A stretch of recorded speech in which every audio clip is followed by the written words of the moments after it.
광화문 광장예배에 나오신 여러분을 주님의 이름으로 축복합니다.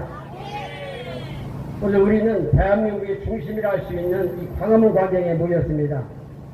광화문 광장에 모인 이유는 무엇입니까? 하나님의 말씀을 듣고 예수 그리스도의 이름을 높이며 나라와 민족을 위해서 기도하기 위해서 모였습니다. 오늘날 우리 사회를 돌아보면은 많은 사람이 피할 곳을 찾고 있습니다. 사업이 무너져 절망하는 사람이 있습니다. 가정의 갈등으로 마음 둘 곳을 찾는 사람이 있습니다. 자녀 문제로 밤잠을 이루지 못하는 부모가 있습니다.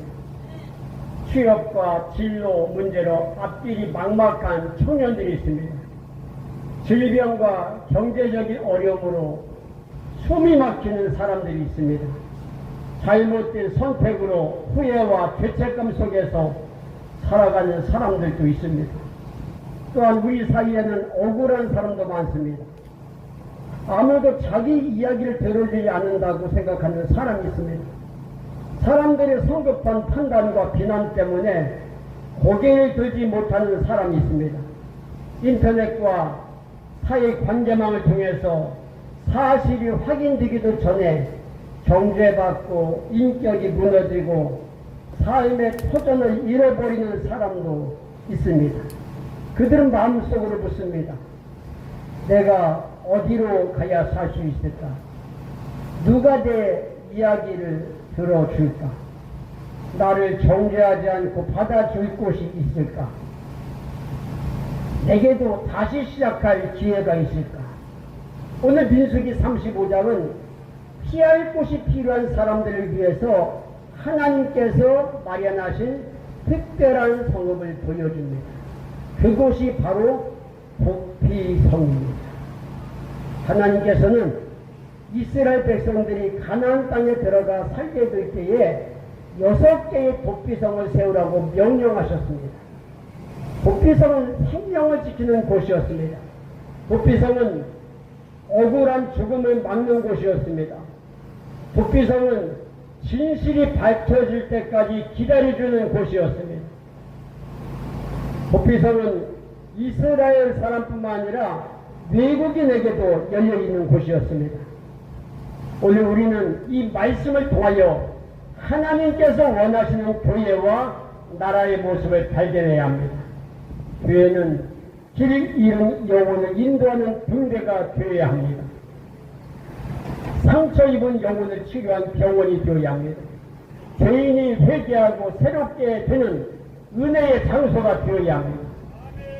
억울하고 지친 사람이 찾아와 쉴 수 있는 피난처가 되어야 합니다.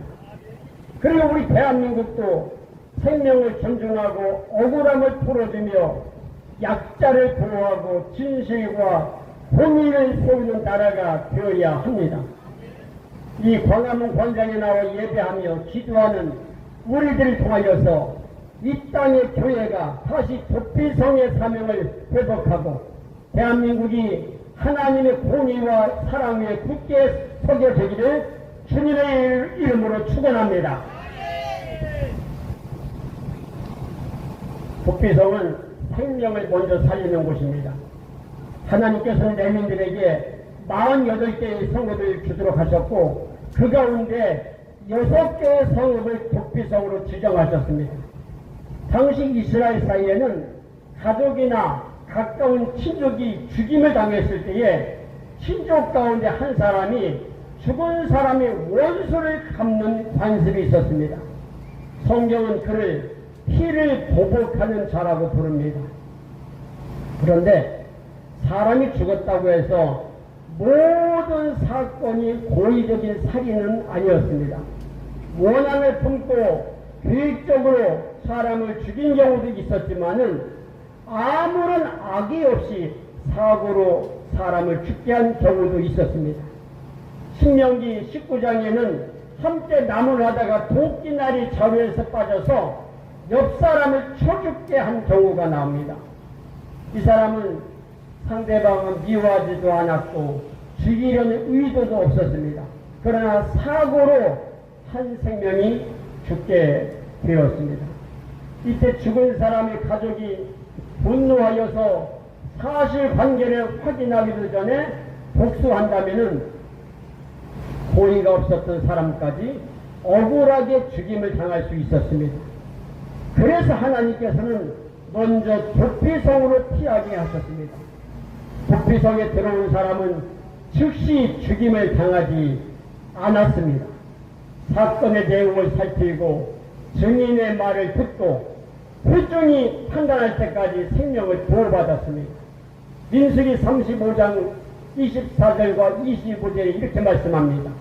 회중이 신자와 피를 보복하는 자 간에 이 규례대로 판결하여 피를 보복하는 자의 손에서 살인자를 건져내어 그가 피하였던 도피성으로 돌려보낼 것이요. 여기에서 도피성의 중요한 정신을 발견합니다. 먼저 살리고 그 다음에 판단하는 겁니다. 여러분, 응급실은요 먼저 생명을 살립니다. 혹시 이 자리에 계신 분 중에서 응급실 가보신 분 계십니까? 예, 손 안 들었어도 되는데 6-7분이 손 들으셨어요. 응급실 가보신 분들 계시네요. 응급실에 실려갔다고 생각해 보세요. 의사가 먼저 묻지 않습니다. 당신 어느 지역 출신입니까? 부자입니까? 가난합니까? 사회적으로 지위는 어떻게 됩니까? 평소에 얼마나 착하게 살았습니까? 의료진은 먼저 호흡을 확인하고 출혈을 멈추게 하고 생명을 살립니다.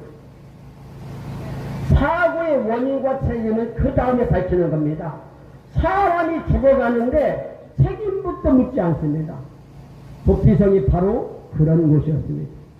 도피성은 죄를 무조건 덮어주는 장소가 아니었습니다. 고의적인 범죄자를 숨겨주는 것도 아니었습니다.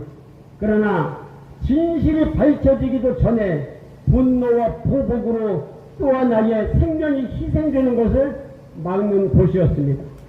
하나님은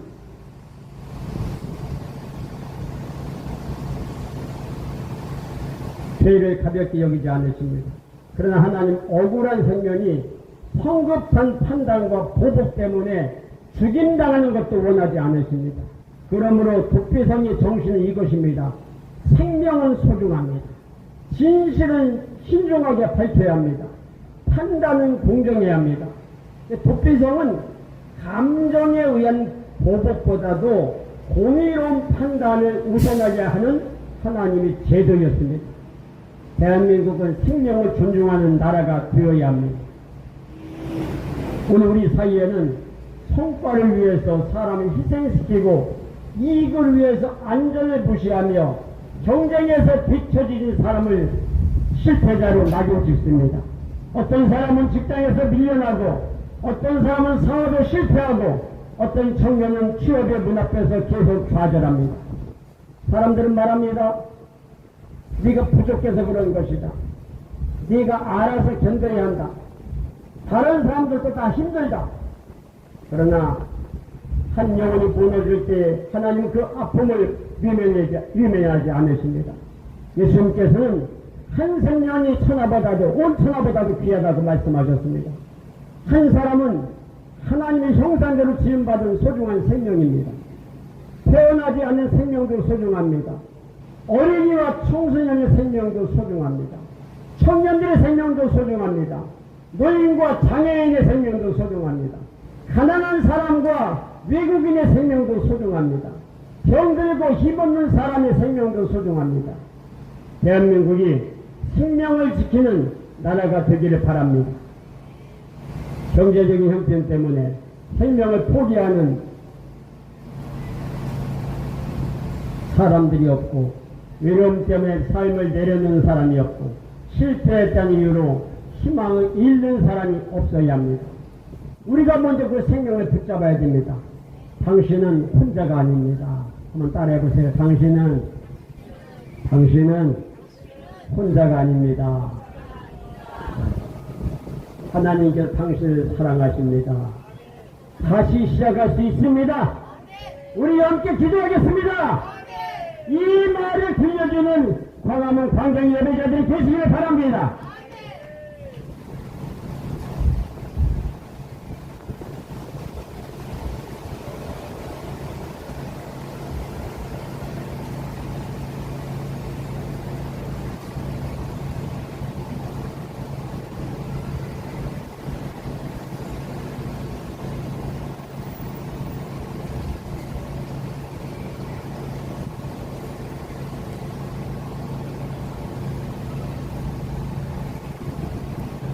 북비성 그리고 진실과 공의가 세워지는 곳입니다. 북비성 무조건적으로 의심처가 아니었습니다. 북비성으로 피했다고 해서 모든 책임이 사라지는 것이 아니었습니다. 회중한 사건을 조사하고 증인의 말을 듣고 고의적인 살인인지 부주 중에서 일어난 사고인지 판단해야 했습니다. 민수기 35장 30절은 말씀합니다. 사람을 죽인 모든 자 곧 살인한 자는 증인들의 말을 따라서 죽일 것이나 한 증인의 증거만 따라서 죽이지 말 것이요. 한 사람의 말만 듣고 그 사람을 죽음으로 몰아넣어서는 안 된다는 겁니다. 왜 하나님께서 여러 증인을 요구하셨습니까? 사람은 잘못 볼 수 있기 때문입니다. 감정에 따라서 왜곡할 수 있기 때문입니다. 이해관계에 따라서 거짓말할 수도 있기 때문입니다. 그러므로 하나님께서는 생명과 관련된 판단을 매우 신중하게 하도록 명령하셨습니다. 우리는 너무 빨리 판단합니다. 오늘날 우리는 매우 빠른 시대에 살고 있습니다. 사건이 일어나면은 사실이 충분히 확인되기도 전에 인터넷과 사회관계망을 통해서 수많은 말이 막 쏟아져 나옵니다. 그리고 한쪽 이야기만 듣고 사람을 판단합니다. 여러분, 말은요 칼보다 깊은 상처를 남길 수가 있습니다. 야고보서 3장은 소가 작은 불과 같아서 큰 숲을 태울 수 있다고 말씀합니다. 우리들은 확인되지 않는 말을 옮겨서는 안 됩니다. 상대방에게 해명할 기회도 주지 않고 정죄해서는 안 됩니다. 광화문 광장에서 외치는 우리의 말에도 책임이 있습니다. 우리가 정의를 외친다고 하면서 거짓말을 말한다면 하나님께서 기뻐하지 않으십니다. 우리가 나라를 사랑한다면서도 사람을 미워한다면 그것은 하나님의 뜻이 아닙니다. 에베소서 4장 15절은 말씀합니다. 오직 사랑 안에서 참된 것을 하여, 사랑 안에서 참된 것을 하라는 겁니다. 진실과 사랑은 함께 가야 됩니다. 진실 없는 사랑은 방임이 되고 사랑 없는 진실은 폭력이 될 수가 있습니다. 하나님께서 신명기 16장 19절에서 말씀하십니다. 너는 재판을 굳게 하지 말며 사람을 외모로 보지 말며 또 뇌물을 받지 말라. 대한민국이 진실과 공의 위에 서기를 지켜야 합니다. 재판과 수사가 공정하게 이루어지게 하시고 거짓과 조작이 발붙이지 못하게 하시며 힘있는 사람의 불의도 숨겨지지 않게 하시고 힘없는 사람의 억울함도 외면당하지 않게 기도해야 됩니다. 하나님의 공의는 청와대와 국회와 법원에만 필요한 것이 아닙니다. 가정에도 필요합니다. 교회에도 필요합니다. 직장과 사업장에도 필요합니다. 광화문 광장 예배에 오신 우리 모두에게도 필요합니다. 우리의 말과 행동에도 필요합니다. 나라의 회복은요, 나의 회개에서 시작되는 겁니다. 북비성의 문은 모든 사람에게 열려 있었습니다. 민수기 35장 15절은 말씀합니다. 이 여섯 성읍은 이스라엘 자손과 타국인과 이스라엘 중에 거류하는 자의 북비성에 되리니 부지 중에 살인한 모든 자가 그리로 도피할 수 있으리라. 북비성은 이스라엘 사람에게만 열려있지 않았습니다. 타국인과 이스라엘 가운데 거류하는 사람에게도 열려 있었습니다. 하나님의 긍휼에는 민족과 신분의 차별이 없습니다. 하나님은 이스라엘 사람의 하나님만이 아니라 온 세계의 하나님이십니다. 하나님은 부자만의 하나님도 아니며 힘있는 사람만의 하나님도 아닙니다. 가난한 사람의 하나님이시며 나그네의 하나님이시며 고아와 과부의 하나님이시며 억울한 자의 부르짖음을 들으시는 하나님이십니다. 빅터 휴고의 소설 레미제라블의 장발장이라는 사람이 등장합니다. 그는 가난과 굶주림 속에서 빵을 훔쳤다가 감옥에 갇혔습니다. 오랜 세월 수감 생활을 마친 뒤에 세상으로 나왔지만 아무도 그를 받아주지 않았습니다. 사람들은 그가 전과자라는 이유로 문을 닫았습니다. 먹을 것도 잠잘 곳도 얻지 못했습니다. 그때 미리의 주교가 장발장을 집으로 맞아들였습니다. 따뜻한 음식을 대접하고 잠자리를 대어주었습니다. 그러나 장발장은 그 은혜를 배반하고 주교의 은그릇을 훔쳐 달아났습니다. 얼마 지나지 않아서 경찰에 붙잡혀 주교 앞에 끌려갔습니다. 그때 주교는 장발장을 고발하지 않았습니다. 오히려 은그릇은 자신이 준 것이라고 말하면서 은촛대까지 내어주었습니다. 그리고 이제부터는 정직하고 선한 사람으로 살아가라고 권면했습니다. 그 용서와 사랑이 장발장의 인생을 바꾸었습니다. 사람들은 장발장의 과거만 보았습니다. 그러나 주교는 하나님의 은혜로 변화될 그의 미래를 보았습니다. 광화문 광장에 모인 우리가 해야 할 일이 바로 이것입니다. 사람이 과거의 낙인을 찍는 것이 아니라 예술만 해서 변화될 미래를 바라보는 겁니다. 상처받은 사람이 위로받는 것, 외로운 사람이 믿음의 가족을 만나는 곳, 죄에 매인 사람이 복음으로 자유를 얻는 곳이 되기를 바랍니다. 우리의 참된 부패성은 바로 예수 그리스도십니다. 부패성은 귀한 제도지만은 분명한 한계가 있었습니다. 부패성은 육체의 생명을 일시적으로 보여주는 곳이었습니다. 부패성 안에 들어갔다고 해서 자동으로 모든 죄가 용서되는 것은 아니었습니다. 고의적인 살인자는 심판을 받아야 했습니다. 부지 중에 사람을 죽인 사람도 회중의 판결을 받은 뒤 부패성 안에 머물러야 했습니다. 그러므로 건물로서의 부패성 자체가 구원의 곳은 아니라는 것입니다. 우리의 진정한 부패성은 건물이 아닙니다. 교회라는 조직도 아닙니다. 목회자나 정치 지도자도 아닙니다. 돈과 권력도 우리의 영혼이 지켜주지 못합니다. 우리의 영원한 피난처는 오직 예수 그리스도십니다. 할렐루야! 여러분 그 찬양 아십니까? 나의 피난처 예수 의지해요. 혹시 그 찬양 알아요? 그거 한번 불러볼까 한번요? 예. 저 하기 전에요. 예, 준비해 주세요. 시편 41편 1절 말씀이에요. 하나님 우리의 피난처시요 힘이시니 환난 중에 만날 큰 도움이시라. 저는 이 찬양을 너무 좋아해요. 나의 피난처 예수 의지해요. 여러분도 이 찬양이요 오늘 말씀이 주제곡이에요. 그래서 한 2번 정도 부를 거거든요. 그러면 여러분들도 하루에 어디 갈 때도 길을 갈 때나 잠을 잘 때나 유튜브로 수시로 또 이게 나올 겁니다. 예, 부르겠습니다. 나의 피난처 예수 의지해요.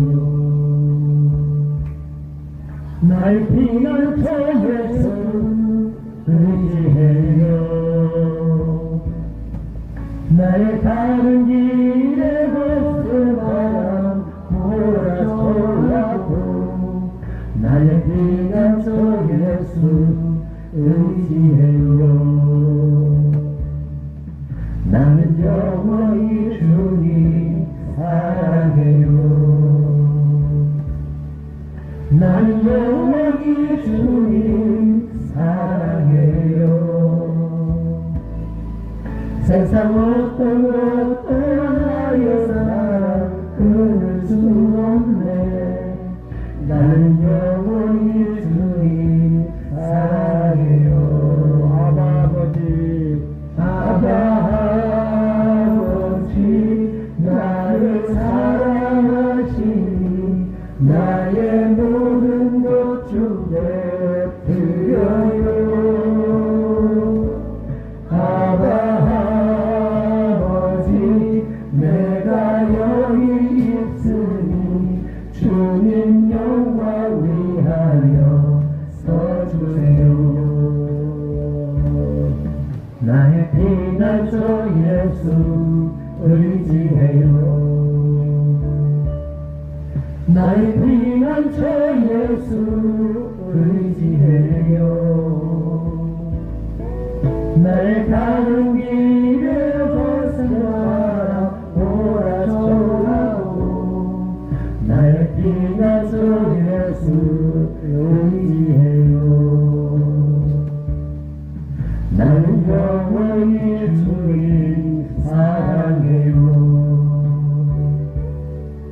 나는 영원히 주님 사랑해요.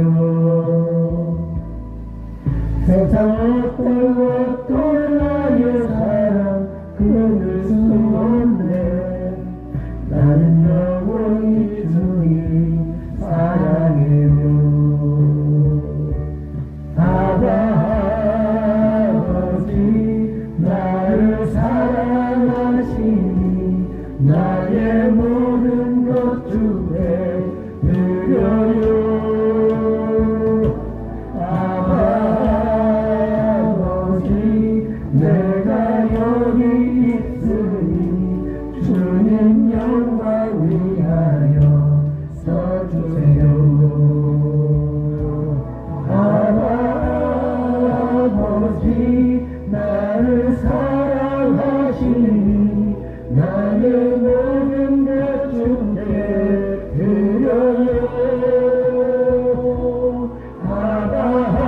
아버지 내가 여기 있으니 주님 영광 위하여 써주세요.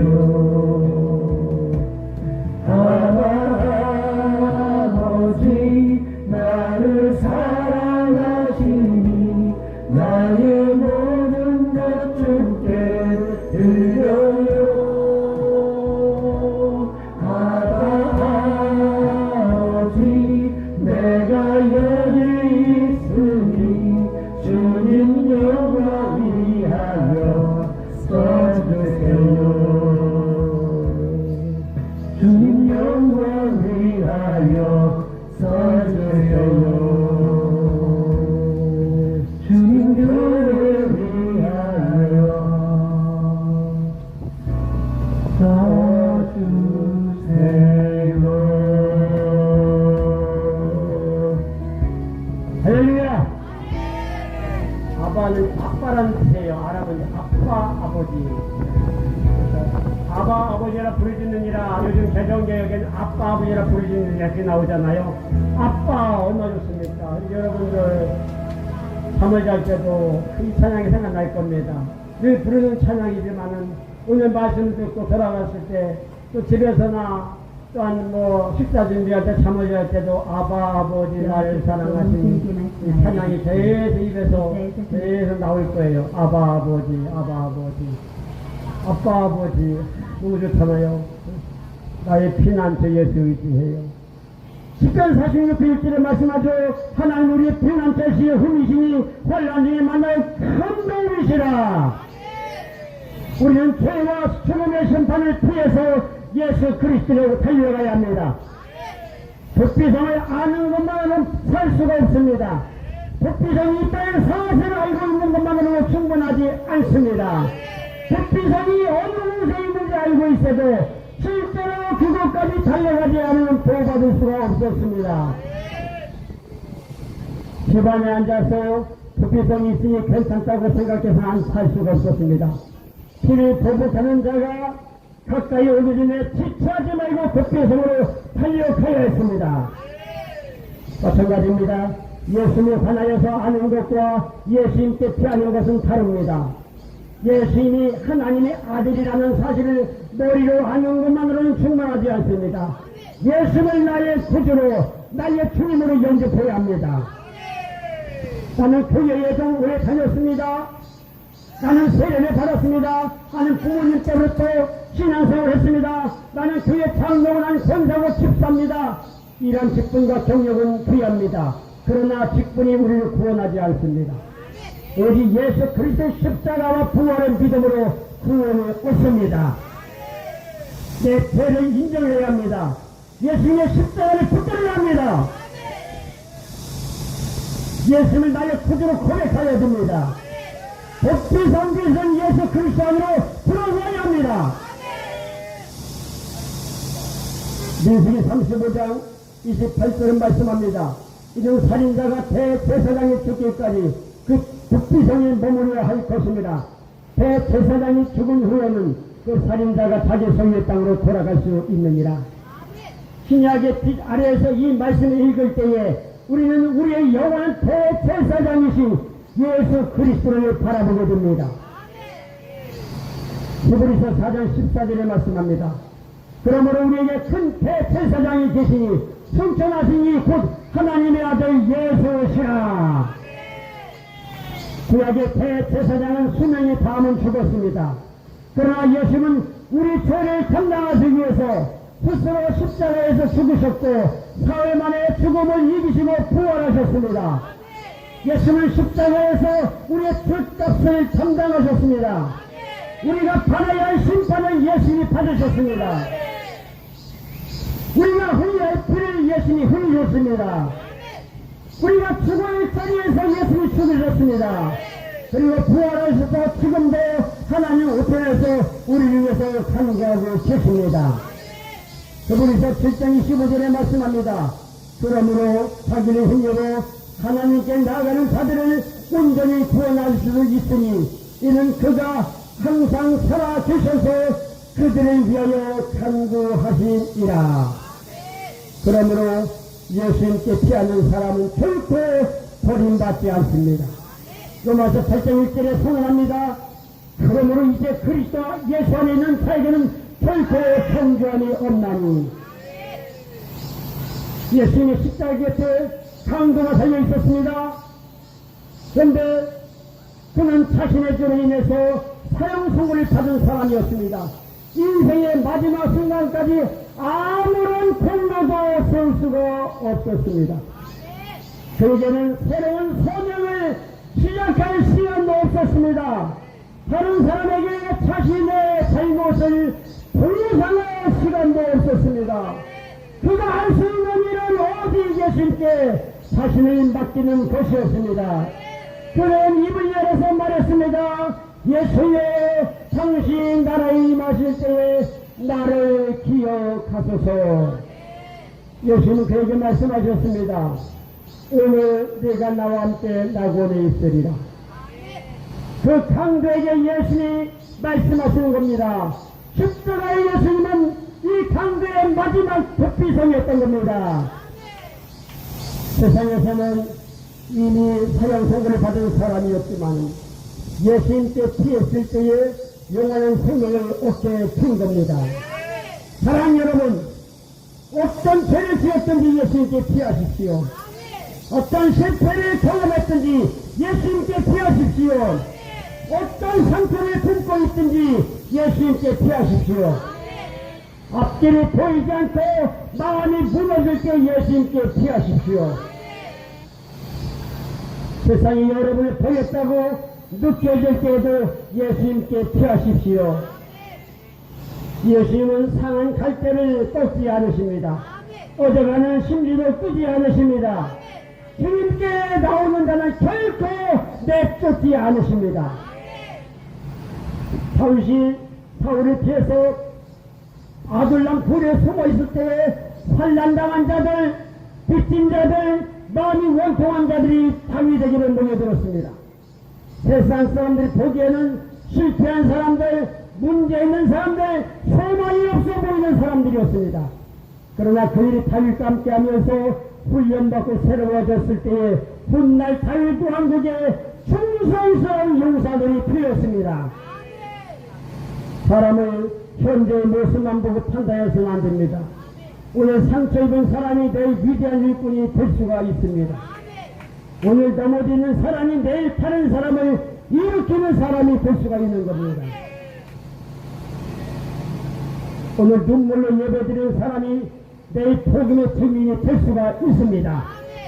광화문 광장 예배에 나오신 여러분, 오늘 하나님께서 광화문 광장에 모인 우리에게 물으십니다. 너는 상처 입은 사람이 피할 수 있는 사람이냐? 너의 가정을 지친 사람이 쉴 수 있는 가정이냐? 도피성은 죄 없는 사람이 들어가는 곳이 아니었습니다. 죽음의 위협 앞에 있는 사람이 살기 위해서 달려가는 곳이었습니다. 광화문 광장 예배도 완전한 사람들만 모이는 곳이 아닙니다. 은혜가 필요한 사람들이 예수님께 달려있는 곳이 광화문 광장입니다. 할렐루야!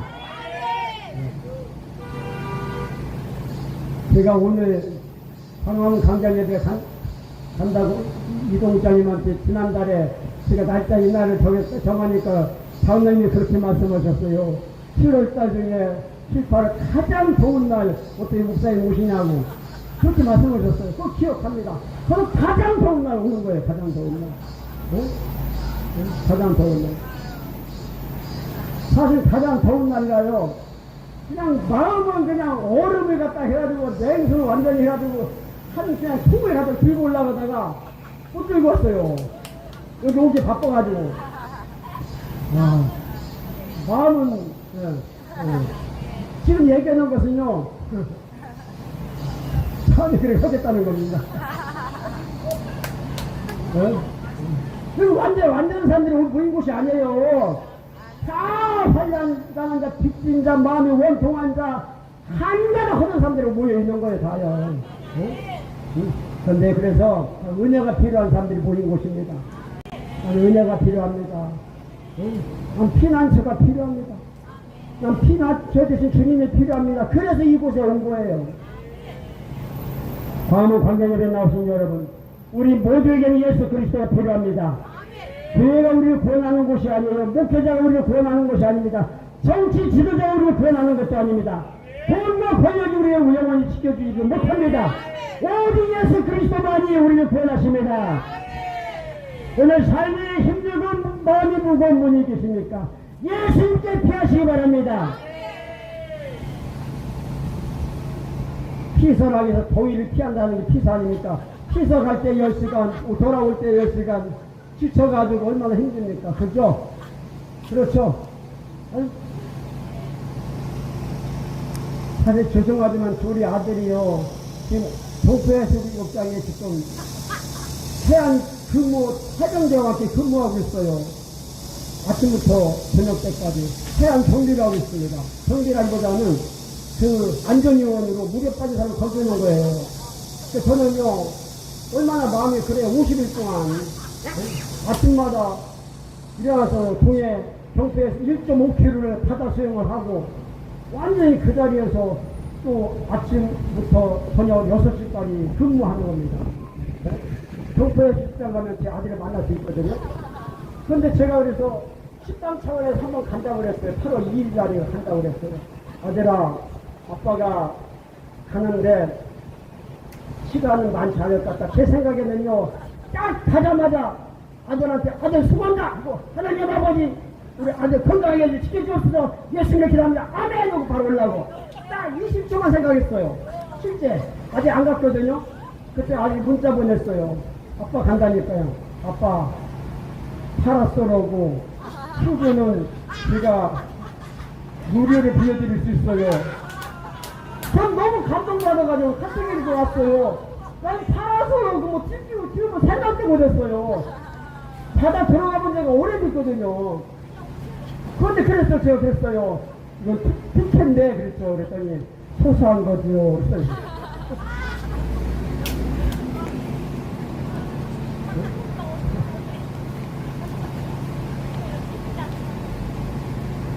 뭐 경포에 설정 갔다 어디 바다 갔다 어디 강에 갔다가 더위를 잠깐은 피할 수 있겠지만은요, 진정한 우리의 인생의 갈증을 어디로 피합니까? 예수님께 피하면 되는 거예요. 죄책감 때문에 고개를 들지 못하는 분이 계십니까? 예수님께 피하십시오. 경제적 인지 어려움, 질병에 힘든 것, 가정의 문제로, 자녀의 문제로 눈물 있는 분이 계십니까? 예수님께 피하십시오. 앞날에 보이지 않는 정죄들이 있습니까? 예수님께 피하십시오. 한 번 더 말씀드립니다. 자녀 문제로 눈물 있는 부모들 예수님께 피하십시오. 나라 민족의 미래 때문에 마음 아파하는 여러분 예수님께 피하십시오. 주님의 품은 넓습니다. 주님의 은혜는 충분합니다. 주님의 십자가는 모든 죄를 씻을 능력이 있습니다. 주님의 부활은 모든 절망을 이길 능력이 있습니다. 광화문 광장예배 나오신 여러분, 하나님께서는 우리 모두를 도피성으로 초청하십니다. 구약의 도피성은 일시적인 피난처였지만은 예수 그리스도는 영원한 도피성이 크십니다. 죄와 사망의 심판을 피할 길은 오직 예수 그리스도뿐입니다. 도피성의 문은 지금도 열려 있습니다. 오늘도 예수님 말씀하십니다. 수고하고 무거운 짐진 자들아 다 내게로 오라. 내가 너희를 쉬게 하리라. 광화문 광장 예배 나오신 여러분, 이 자리에서 한번 결단을 하시기 바랍니다. 세상을 향해서 달려가지 말고 예수님께로 달려가시기 바랍니다. 예수님께 피하는 자는 결코 버림받지 않고 정죄받지 않고 영원한 생명을 얻게 됩니다. 오늘 광화문 광장 예배 자리에서 예수 그리스도를 나의 참된 도피성으로 믿고 의지하시기를 주님의 이름으로 축원합니다. 기도합니다. 사랑과 은혜가 풍성하신 아버지 하나님, 오늘 대한민국의 중심인 이 광화문 광장에 우리 불러 모아주시고 감사드립니다. 주님, 우리가 세상의 염려와 두려움에 쫓길 때에 다른 곳을 바라보지 말고 참된 피난처신 예수님께 달려가게 하옵소서. 죄책감에 물려있을 때에 십자가를 바라보게 하시고 앞길이 막막할 때 주님의 손을 붙들게 하시며 질병과 고난 가운데서도 주님이 함께 계심을 믿게 하옵소서.